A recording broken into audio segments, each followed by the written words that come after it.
permanent representatives and observers of states, Excellencies, Commissioners, Excellencies, Heads of African Union organs, invited guests, all protocols observed, Assalamu alaikum. I have the honor of introducing the Bureau of the Conference for 2025 pursuant to Article 16 of the Rules of Procedure of the Conference. The Bureau is as follows. Chair, the Republic of Angola, Southern Region. First Vice Chair, the Republic of Burundi, Central Region. Second Vice Chair, the Republic of Ghana, Western Region.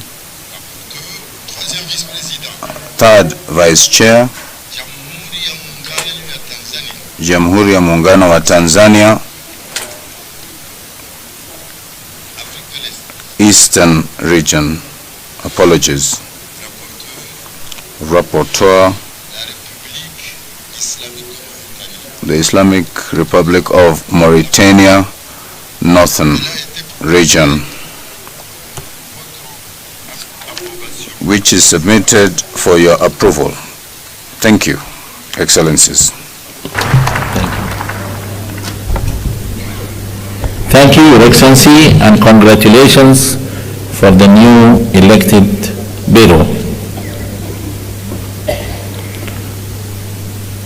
I have the honor now to invite Excellency Mohammed Ould Sheikh Al-Ghazwani, President of the Islamic Republic of Mauritania, to deliver his handover speech. Your Excellency, please.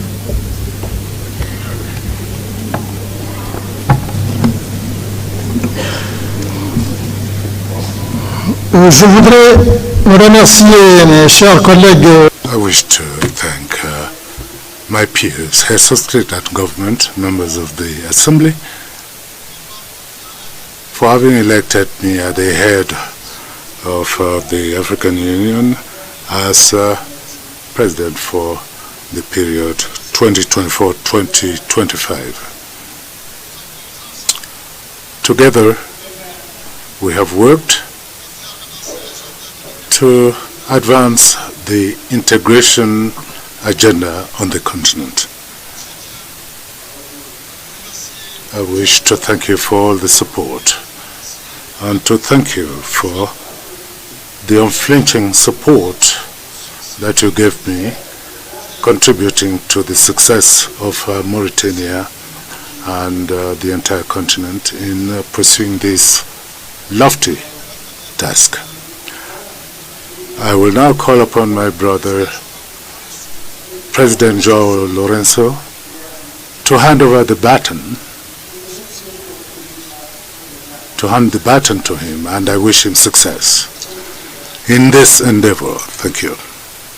Thank you, Your Excellency. And now I have the honor to welcome His Excellency João Manuel Lourenço, President of the Republic of Angola, the new chairperson of the African Union, for the handover ceremony in the high table. You are welcome, Your Excellency.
Okay, thank you.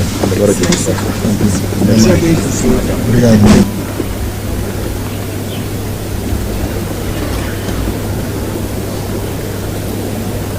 Congratulations, Your Excellency.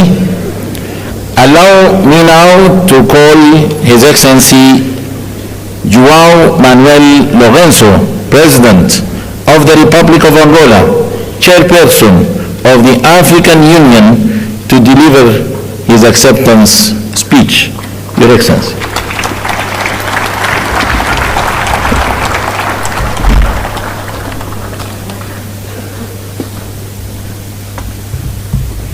Your Excellency.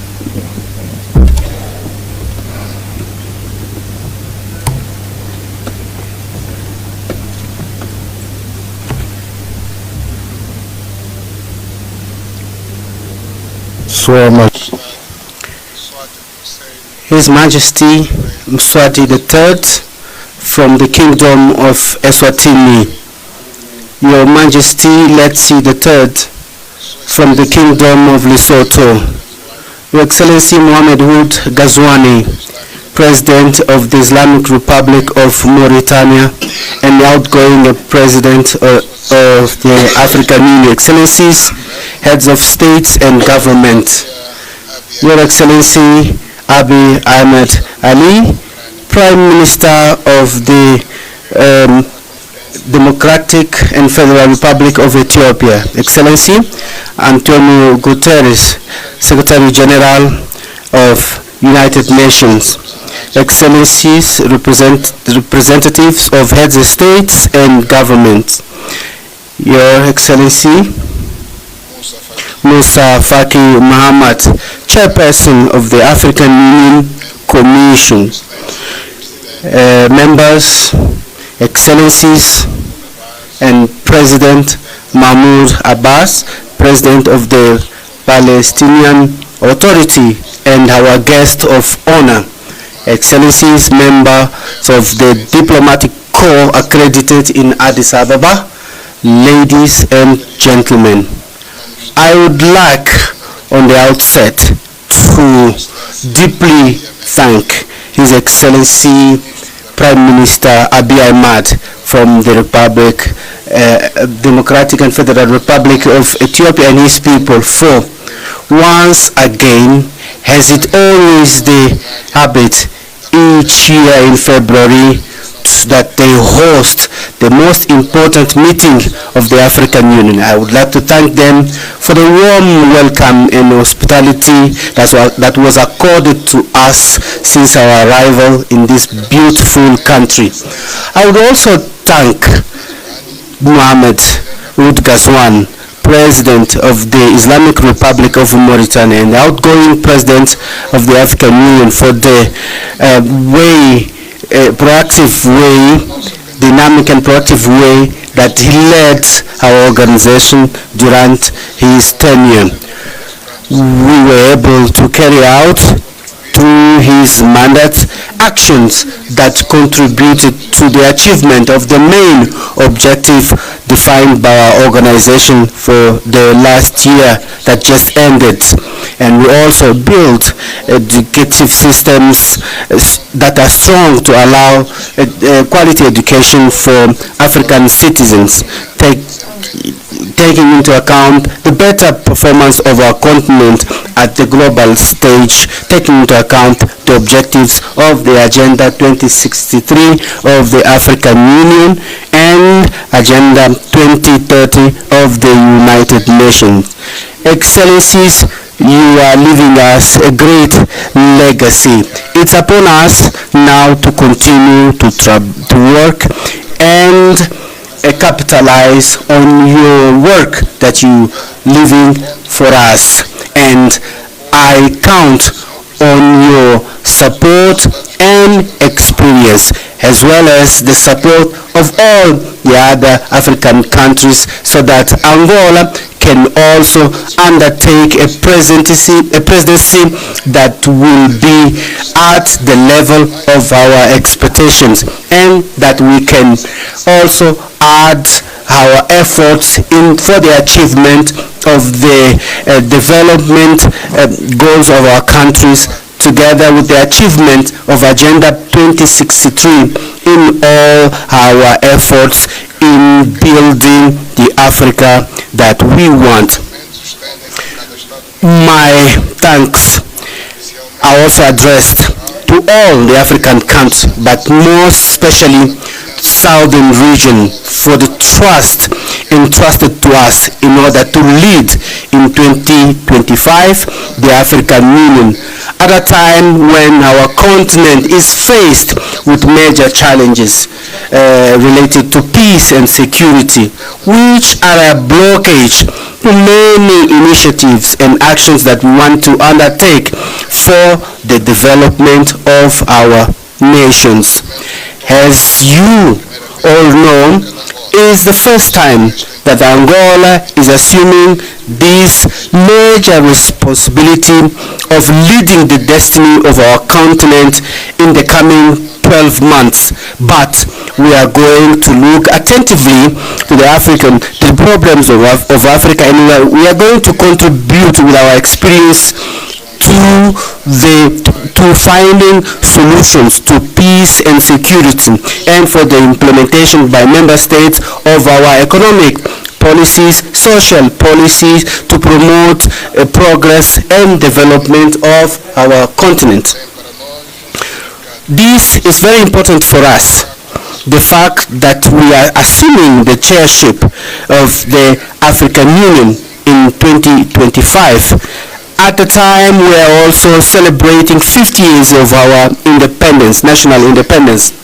Excellencies, ladies and gentlemen, throughout this conference, many issues will be discussed that are very important for our continent. The working framework of the African Union and the operationalization, the issue related to justice for African and people of African descendants, to true reparations, which is the theme selected for this year, and a theme that Angola also chose for its chairship, which is related to the building infrastructure as a factor for development for Africa. These aspects, if combined, can allow us to build a communication channel and a channel of dialogue with our partners. It will make us understand the importance and the advantage of cooperating for a developed Africa that is industrialized, that is going to win over hunger, misery and unemployment, and reducing the probability of armed conflict and illegal immigration. We will have the opportunity to address all these aspects in our fourth conference for development that is going to take place in Sevilla in Spain from 30th June to 4 July this year. And we believe this is a historical opportunity to redefine the rules of financing based on economic justice and inclusion, taking into account the commitments from previous conferences that were not fulfilled, especially the Monterey Consensus, Doha Declaration, and Addis Ababa Declaration. The fourth Sevilla Conference is going to address the challenges that we are faced in the funding for development and promoting the adoption of innovative solutions and more effective solutions such as fiscal justice, debt relief, climate funding, reforms in financial and global institutions, and social inclusion. These are going to deserve our attention so that we can adopt a common position that can ensure the continent to reinforce its influence in the global governance and the reduction of the cost of the debt, and for a sustainable development of our continent. The achievement of these objectives is going to create synergies that are going to promote more trade, more cultural exchange, and technology and other aspects that are going to bring benefits for all the parts involved. we believe that in the objective that we aim for our countries, we include issues that are for priority, especially in fundamental infrastructures, railways, roads, airports and ports, power supply stations that are essential for the industrialization of our continent and to improve the living conditions of our people. During our presidency of the African Union that we are going to assume from today, we hope to work together with all the members of our institutions. We're hoping to launch a plan for together with our partners so that the African Union Commission can be able to establish the basis for infrastructure projects that are going to be undertaken in our continent. We would like to underline the contribution of Angola for the development of Africa, taking into account our superavit when it comes to energy supply, especially in this sector of energy. Given its strategic relevance that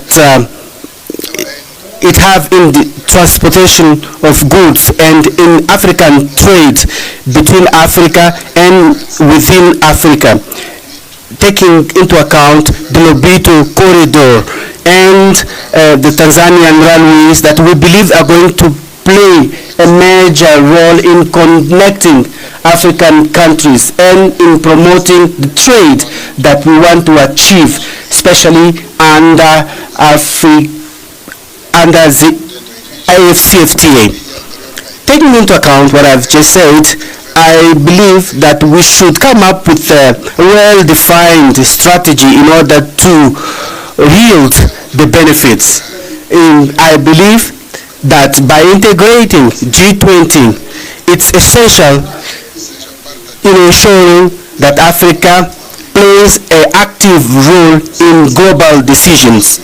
Excellencies, ladies and gentlemen, the strategic lines of our presidency are aligned in general terms with the priority actions defined by our continent, especially under the acceleration of the implementations of the second 10-year implementation plan of the Agenda 2063, especially covering 2024-2034, centered in transportation infrastructure, connectivity, energy, natural resources, peace and security, agriculture, blue economy, continental integration, and African free trade area and strategic partnerships. In this framework, our major lines of our interventions of major importance is the issue of peace and security, because we believe this is one of the pillars for the materialization of the aspirations of our Agenda 2063 of the African Union, especially the program that aims at silencing the guns by 2030, by transforming Africa in a peaceful region, safe, with a promising future, with prosperity for all Africans, and in placing our continent in the development route.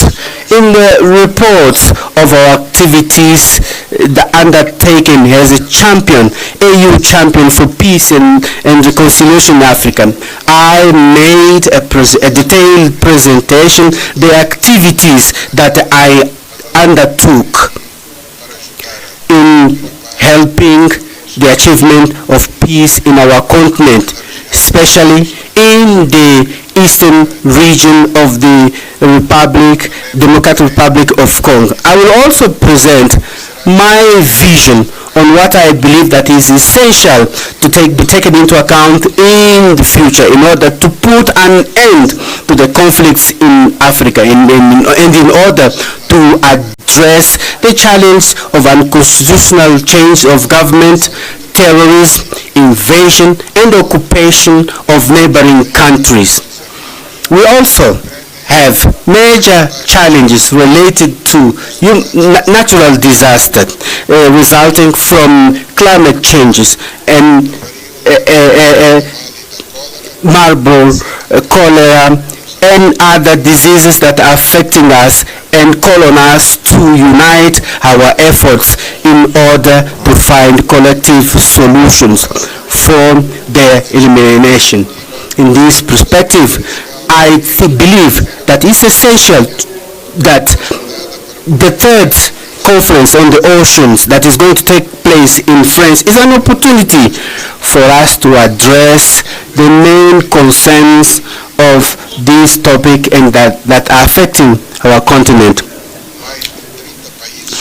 With more than 30 coastal countries, our continent will have to protect maritime ecosystems and promote blue economy and undertake more actions against illegal fish, maritime pollution and against climate changes, which are major challenges that we have to face together permanently. I would like to hope that this conference will contribute to reinforce our coastal resilience and building conditions to mobilize international funding for sustainable projects under the blue economy. Excellencies, this year and during the Angolan presidency, we are going to work in coordination with the African Union Commission to mobilize financial resources through the contributions of our member states in order to be able to have necessary resources for the realizations of projects and programs of continental level and reducing our dependencies for external funding. Excellencies, ladies and gentlemen, we are living a global landscape, a very challenging global landscape, especially with the challenge in our continent and in Eastern Europe and Middle East. Despite all that, we are sure that by combining our efforts and joining force, we are going to overcome these challenges and build the Africa that we dream of, contributing in the solution of the problems that are affecting our humanity. It's in this context that I believe that we should continue to act together so that the United Nations will be more inclusive and more aligned to the challenges and opportunities, and the reform of the United Nations should continue to be a priority for our continent, and it is very important to reaffirm our commitment with the consensus of Ezulin and the Sirte Declaration of 2005 for a 2 seats as permanent members with the right of veto and other privileges that are related to the seats.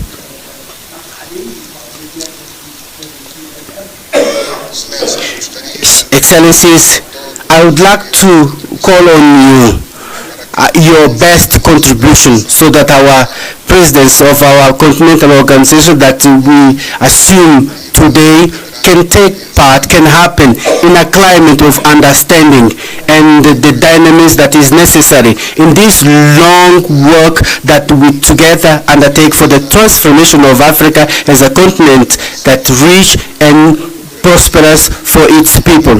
Allow me to address my vote of thanks to His Excellency Musa Faki Mohammed and the outgoing commissioners that had their mandates at the Commission for their excellent work throughout their mandates at the helm of our common house of Africa. I wish to the new coming Commission successes in their mandates and endeavors, and I appeal that the Pan-African spirit and the ideals of our founding fathers continue to lead the future of our continental organization. I would like to hereby accept to undertake the functions of the chair of the African Union, and that our tears today for having lost the African child, Samuel Nyoma, will be transformed in strength that will help us achieve the challenge that are ahead of us. Thank you very much for your kind attention. Thank you, Your Excellency.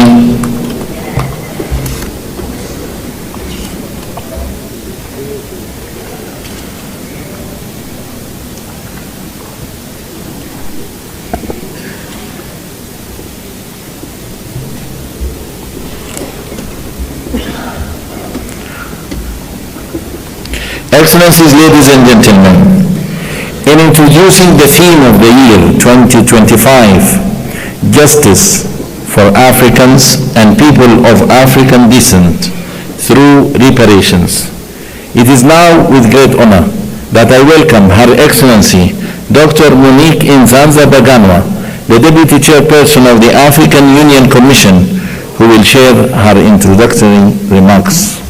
Your Excellency.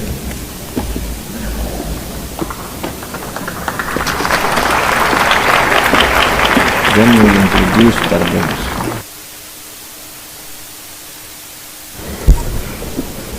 Thank you.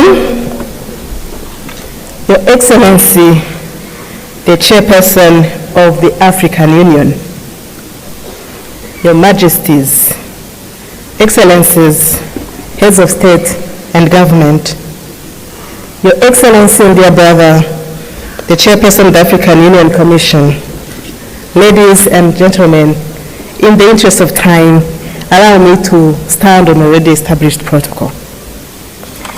Over the past centuries, the voices of Africans and people of African descent have echoed in various quarters with a singular demand: justice. Justice for the millions who were forcibly uprooted from their homes. Justice for those whose lands were plundered, wealth stolen, and dignity were stripped away. And justice for the generations that continue to face economic, social, and political disenfranchisement stemming from historical wrongs. As I draw my term in office as Deputy Chairperson of the African Union Commission to an end soon, a unique opportunity is offered to me and one of my teams, SIDO, to introduce to you the 2025 theme of the year, Justice for Africans and People of African Descent through Reparations. As we embark on this journey in 2025, we are guided by the words of the eminent Pan-Africanist Kwame Nkrumah, who declared, and I quote, "We face neither east nor west. We face forward." The African Union's Agenda 2063 envisions a continent that is integrated, prosperous, and driven by its own citizens, a continent that is peaceful. The strength of this Africa has always been in its unity and resilience. At this moment, we stand at the precipice of history, and together we shall pave the way for a more just and dignified future for Africa, the CARICOM, and Africa's global diaspora at large. Your Majesties, Your Excellencies, as I conclude, since I'm not the one to deliver the high-level message, we have two leaders who will do it in just a short. But let me take this opportunity to thank all our stakeholders who have journeyed with us. Thank you, Ghana, and our champion, President Mahama, for inspiring the African Union with this theme. I wish to thank you, my dear brother Musa Faki, for your leadership and support. But through you also acknowledge our teams who have worked hard around this theme of the year. Especially, I wish to recognize two ladies. Madam Coleman from your cabinet chairperson and Angela from CEDAW. You did an amazing work. Special appreciation goes to Her Excellency Mia Amor-Motley, Prime Minister of Barbados and Chair of the CARICOM Authority. You have traveled all the way from home to another home to join us in today's launch. May I now invite you, Your Excellency, to come to the podium and address this august assembly. I thank you.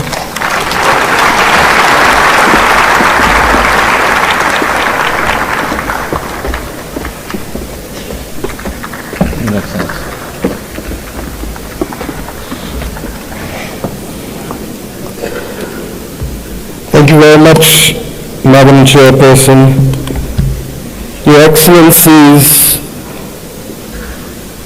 and may I start, Chairperson of the African Union, President of Angola, Your Excellency, Prime Minister of the Federal Democratic Republic of Ethiopia and our host, Dr. Addis, Your Excellency, outgoing Chairperson of the African Union, and President of the Islamic Republic of Mauritania, Your Majesties, Your Excellencies, Heads of State and Government of the African Union, and First Ladies present, Your Excellency, the President of the Palestinian Authority, Your Excellency Antonio Guterres, Secretary General of the United Nations, Your Excellency Musa Faki Mohammed, Chairperson of the African Union Commission, Your Excellencies, former heads of state and heads of government of the African Union, distinguished delegates, ambassadors, and guests all. I stand here clothed in the spirit of the battles of Adwa, conscious that it was that battle within 24 hours that shook the confidence of the powers of Europe, but inspired the people of Africa and the children of the African diaspora that good would prevail over evil and light over darkness, but only in the context of our unity.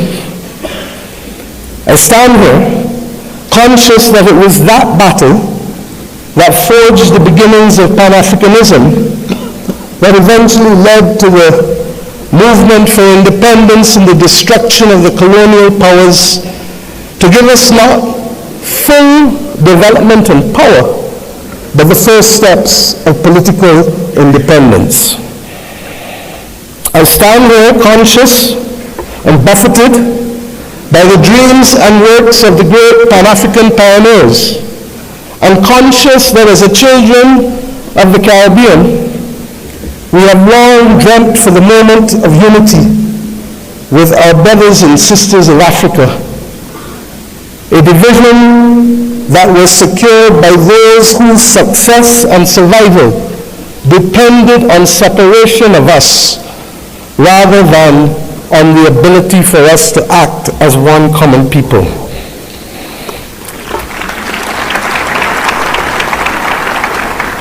Our relationship, you can say, was embryonic, but regrettably, as long as it has been and as related as we have been, it has been sporadic.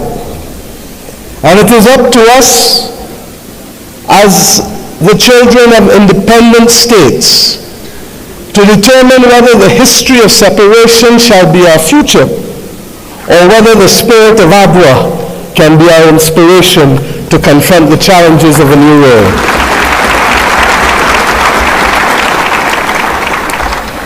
Yes, I stand here as a daughter of Africa.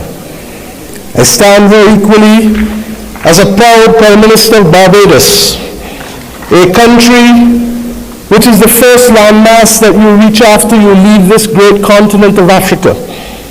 A country which became a hub for the wrong reasons, but today I come to Ethiopia to share with you in the Africa Union that we can be a hub now for the right reasons between our two peoples.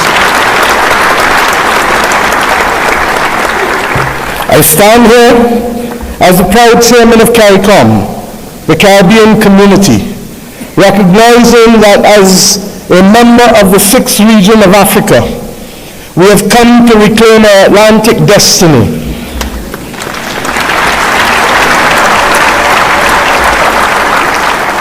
We have come to ensure that the very futures of our people are different and will not once again be determined by a middleman who will ensure that the Middle Passage is one that sees our people at the bottom of the ocean's floor of the Atlantic or in the fields of the plantations of the Caribbean,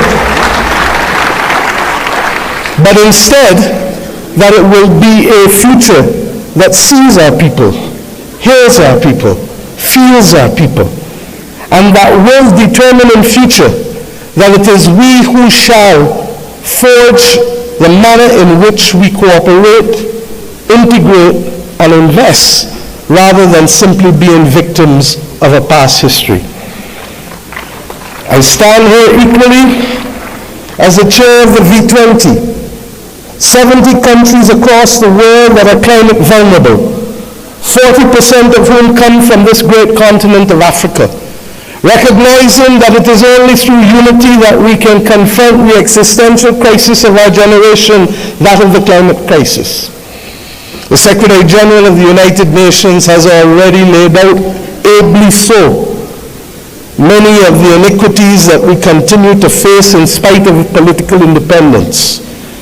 It was His Majesty Haile Selassie who popularized and told us that there shall be no first-class or second-class citizens, words popularized by Bob Marley, learned by all of our people without appropriately recognizing the context in which he spoke and the mission which must be ours for generations until it is achieved.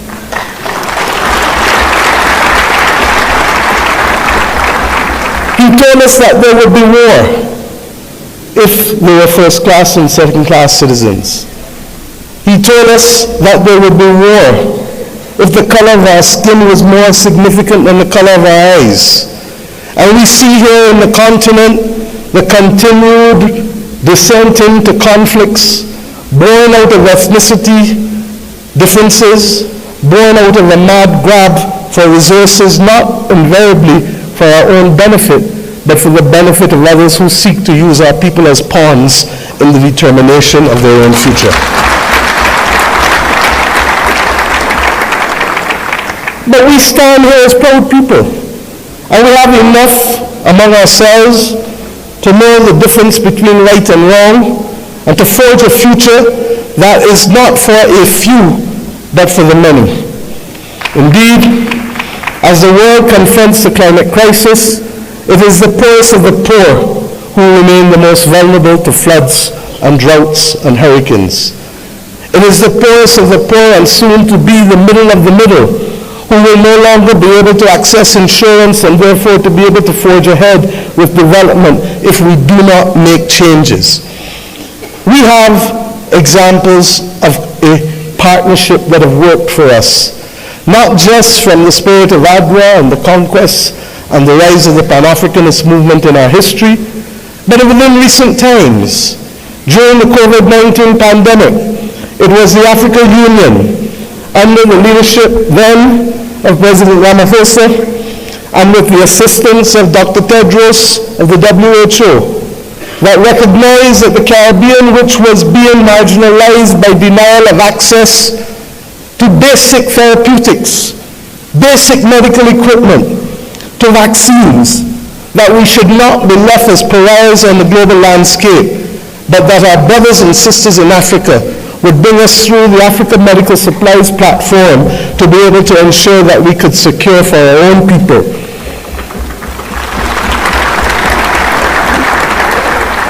It was with the solidarity of many of you in the African Union when the Bridgetown Initiative has been able to take root and to make a case for a more modern and more and a fair system that allows us to be able to access finance and to be able to put in place measures that allow us to be able to pause up repayment of debt during the period of necessity for rebuilding after horrific climatic events. We have seen how partnership helps us. We do not need any more evidence. What is required of us is to lead the way to peace, to prosperity, and to justice. And the reparations which we call for the international community to be able to recognize, first and foremost, with that which we ask from each of our children. Say sorry. Say sorry. I mean it.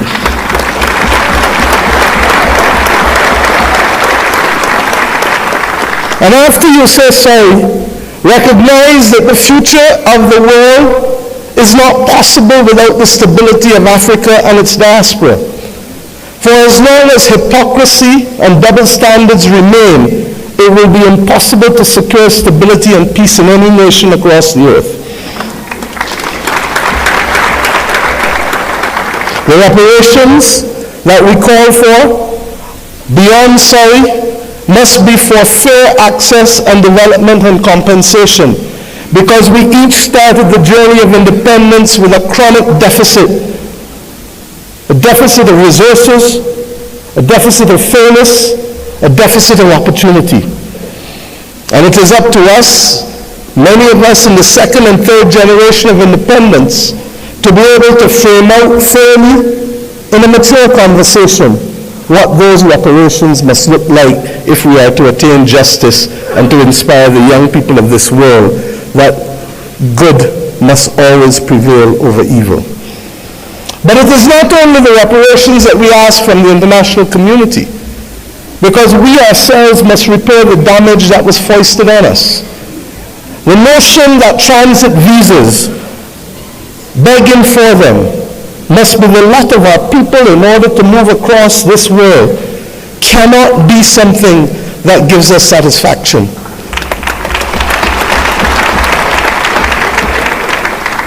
To go east and to go west, we are first forced to go north. It is not right. And it is not beyond the heads of government and heads of state, the region, of the Caribbean community, and of the continent of Africa, to determine that we must stop talking about, but simply do what is necessary to build the air bridges and sea bridges to guarantee that we control our destiny.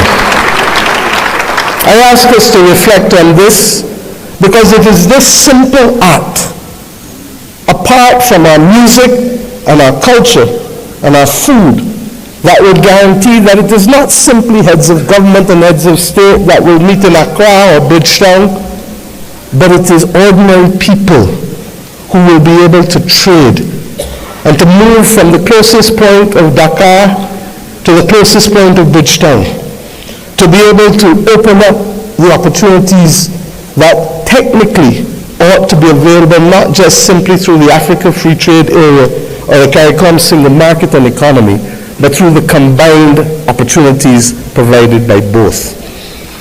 I ask us equally to recognize that in an era where AI is threatening to redefine what humanity can do and even if we can survive, that it is not ours to be the victims once again of technology as we were with gunpowder, but it is for us to help shape the future of the world, because more often than not it is Africa and its people who have brought the humanizing forces to bear on civilization. And if we are to be the cradle of civilization, then we are to be the protectors of people and planet, of humanity, as we go forward. And some watching on may say, how? And I say, how not? How not does a continent that has 40% of the world's minerals not be in charge of helping to secure the destiny and stability of the planet? How not does the members of our two communities who constitute a third of the world's states not act in singular purpose to forge the kind of world that we want and to be able to ensure that the institutions that deny access to us, to hear our voices as reflective of the continent and of the small island developing states of the world? How do we not secure that admission, which is not only just but a moral imperative if the world is to have stability in this 21st century? My friends, I ask you, how do we not secure this victory when 1 in every 5 and possibly 1 in every 4 persons on the planet will come from this continent and its diaspora? Those who lead today have a moral imperative, not just to our citizens in our own countries, but above all else, to unity. The spirit of Adwa demands of us that we recognize that even in the face of the greatest technology being foisted upon us, that we can rise and win if we act in unity. This has been a message not given by our generation alone, but by previous generations of African and Caribbean leaders. But we ask ourselves, why does it elude us? And the answer comes not from outside, but only from within. When I speak of the USA with affection, I do not only want to speak of that which is known in the Americas. I want to speak about that which ought to have been possible if the 1884 Berlin talks did not take place. The possibility of the United States of Africa, which is as diverse as India, which is as diverse as China in terms of ethnicity and language and religion, but which is entirely possible if we see not ourselves first, but we see the unity of ourselves together. This may be the cry of a naive and romantic daughter of Africa. But if that is the case, I prefer to die being a naive and romantic daughter of Africa than one who is cynical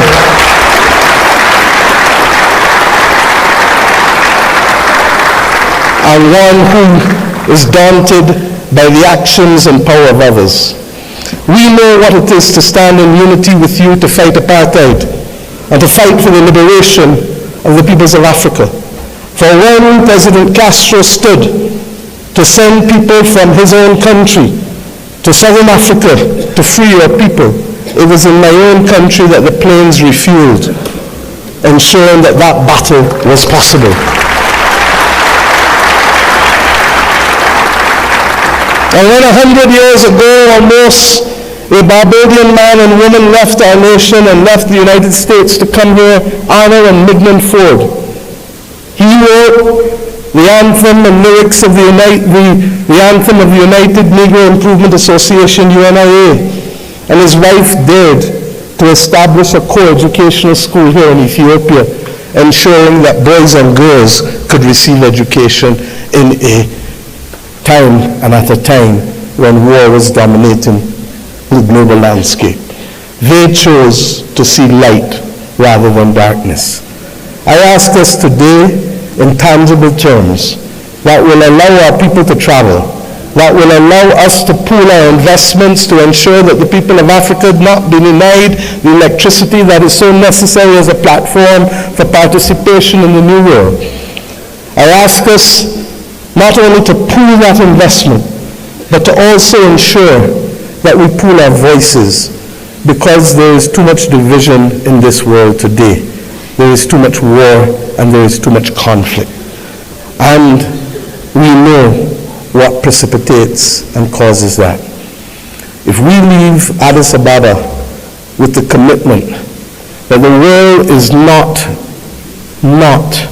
going to be safe without a prosperous and stable Africa, then we understand what is the moral imperatives we must undertake in each of our countries to secure that unity of purpose and to secure ultimately the saving of the people and planet.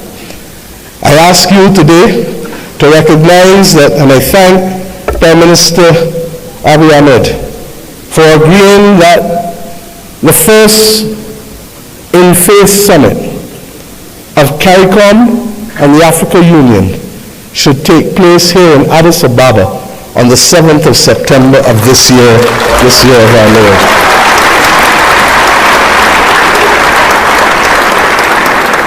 By that simple act, we build on the inaugural summit which took place virtually in 2021.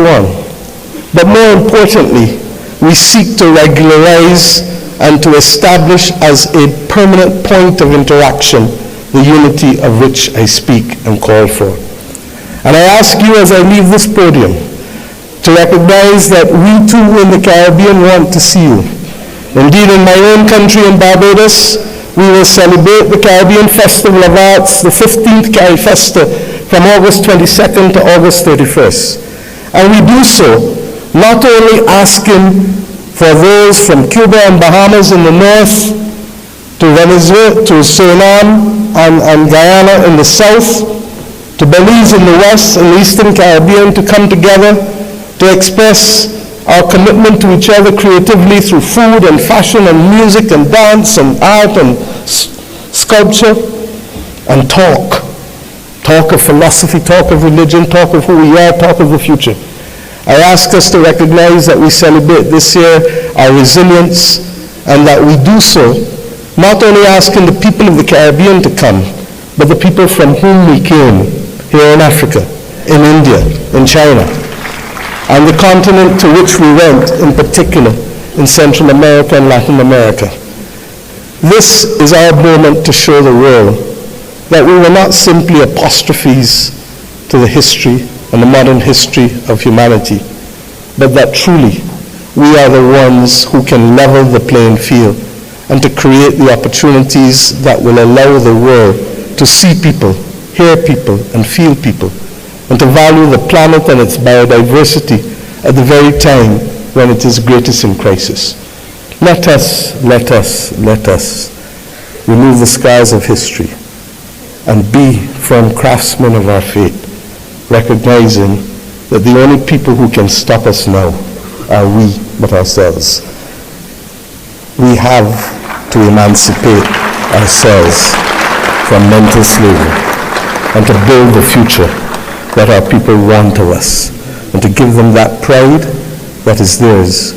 And we must do so in the spirit and with the results of ADWA. Thank you.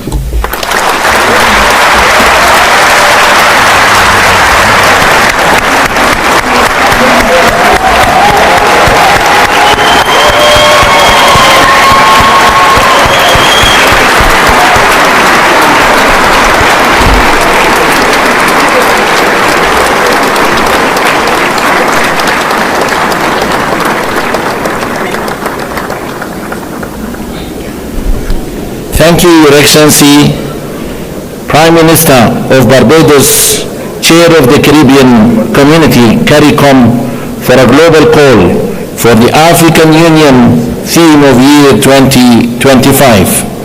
It is my distinct honor to welcome now His Excellency John Mahama, the President of the Republic of Ghana, as the African Union leader on advancing the cause of justice and payment of reparations to Africans. Your Excellency.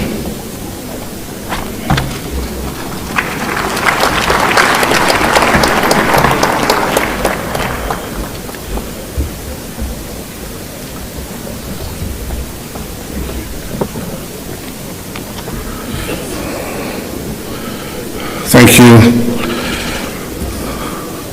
Your Excellency, Chairman, President of Angola, Your Excellency, Prime Minister Abiy Ahmed of the Federal Democratic Republic of Ethiopia, Your Excellency, Chairperson of the African Union, and in the interest of time, may I just proceed on established protocol and say, Your Excellencies, my colleague, heads of state, distinguished citizens. It's a privilege to address this historic launch of the African Union theme of the year 2025, and I quote, "Justice for Africans and the people of African descent through reparations," unquote. This moment marks a significant milestone in our collective pursuit of justice, equity, and the long overdue recognition of the historical injustices that continue to shape the lives of Africans and the people of African descent worldwide.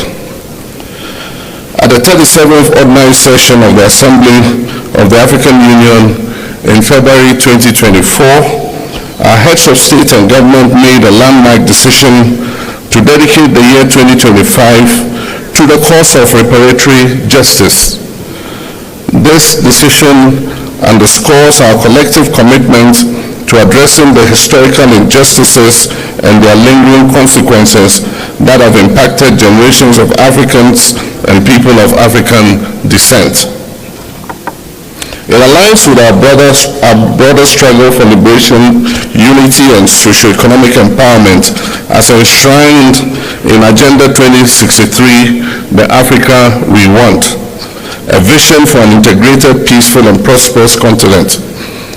Your Excellencies, the transatlantic slave trade was one of the most heinous crimes against humanity, spanning about 400 years and forcibly displacing more than 12.5 million Africans. It is estimated that at least 2 million of our compatriots perished during the Middle Passage alone. The legacy of this brutal system, along with colonialism, apartheid, genocide, and new colonial exploitation, have left deep and enduring scars on the fabric of our societies. Today, the descendants of enslaved Africans continue to face economic disparities, social inequality, systemic discrimination, and racial prejudices. Addressing these challenges require more than just acknowledging them. It demands action. The economic impact of colonialism on Africa has been profound. Historical estimates suggest that the continent lost trillions of dollars in both human and material resources due to colonial exploitation. The forced extraction of wealth, which included minerals, cash crops, and labor, deprived African nations of the capital and infrastructure necessary for sustainable development. Colonial policies intentionally stifled industrial growth, leading to a dependency on foreign economies that persists even till today. The systemic plundering of Africa's natural resources, coupled with the disruption of traditional governance structures, has resulted in lasting consequences, worsening poverty and the development and inequality throughout the continent. In November 2023, Ghana hosted the Accra Reparations Conference, a historic gathering that brought together African heads of state, scholars, and representatives of the global African diaspora to advance the reparations movement. This conference reaffirmed the urgent need for comprehensive reparatory justice and laid the foundation for stronger advocacy and policy frameworks. It provided a platform for dialogue on the financial, cultural, and social restitution necessary to address the enduring effects of slavery and colonialism. The outcomes of this conference served as a guiding pillar for our collective efforts moving forward. The 2025 AU theme of the year is therefore a call to galvanize efforts towards reparatory justice. It is an appeal to ensure that the dignity, rights, and well-being of Africans and their descendants are fully restored. Reparations involves not only financial compensation, but also restitution, rehabilitation, and guarantees of non-repetition for the abuse of fellow human beings. It is also about truth-telling, historical accountability, and the restoration of agency to those who have been marginalized for centuries. Your Excellencies, ladies and gentlemen, the call for reparations, while including, extends beyond financial redress to encompass addressing structural inequalities, ensuring educational and economic opportunities, reclaiming cultural heritage, and amplifying the voice of Africa and the diaspora communities on the global stage. Achieving justice requires multi-stakeholder collaboration. Today's pre-launch event serves as a crucial platform for concertedly rolling out constructive consultation, dialogue, and partnership. We welcome the participation of AU member states, regional economic communities, the global African diaspora, civil society organizations, academia, the private sector, and international partners in this transformative endeavor. The African Union Commission, in collaboration with key partners, have developed a concept note and revised the roadmap to guide the implementation of the reparations agenda. This initiative will further the aspirations of Agenda 2063, fostering an Africa that is self-reliant, just, and inclusive. Through this launch, we seek to, among other things, mobilize political will and commitment towards reparatory justice and racial healing. Present and discuss the roadmap for implementing the 2025 theme of the year. Foster partnerships among AU member states, diaspora communities, and like-minded international allies. Engage stakeholders in resource mobilization efforts to support reparations initiatives across Africa. Elevate awareness and advocacy to ensure sustained engagement beyond 2025. Encourage dialogue and knowledge sharing among experts, policymakers, historians, and affected communities. And finally, to ensure an end to the culture of silence and denial on racism and colonialism. Your Excellency, the work ahead requires a unified voice, a clear strategy, and unyielding commitment.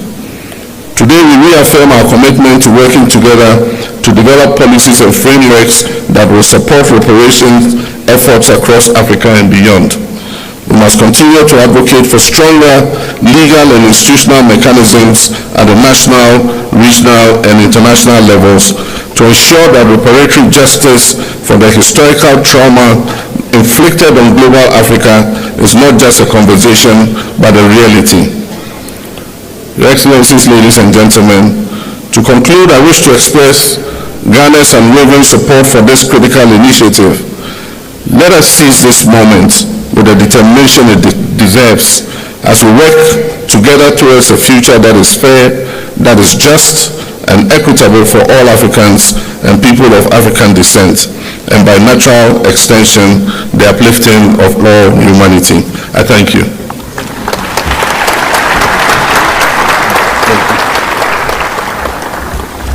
Thank you very much, Your Excellency.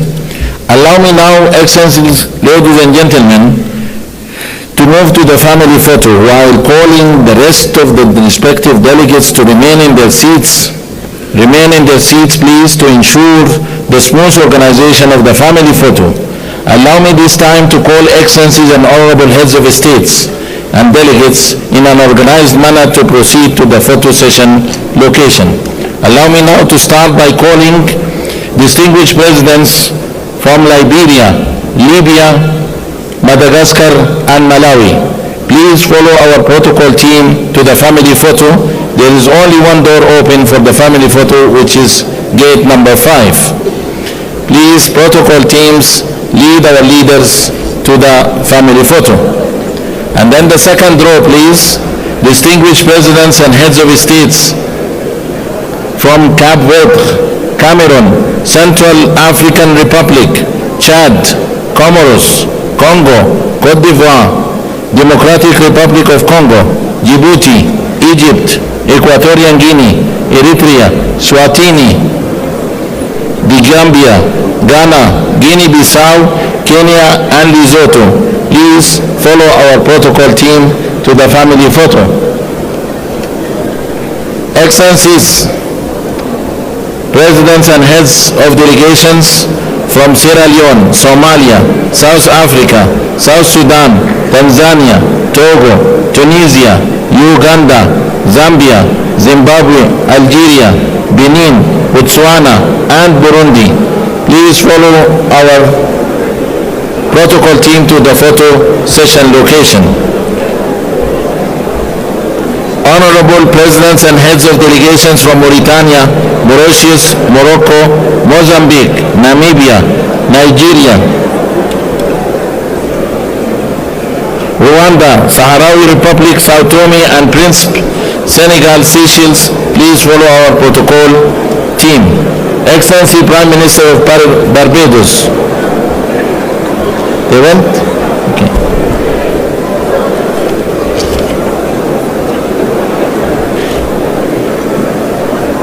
Okay, with that, I thank you all for your time and I wish you fruitful deliberations. They didn't wait. Nobody wait.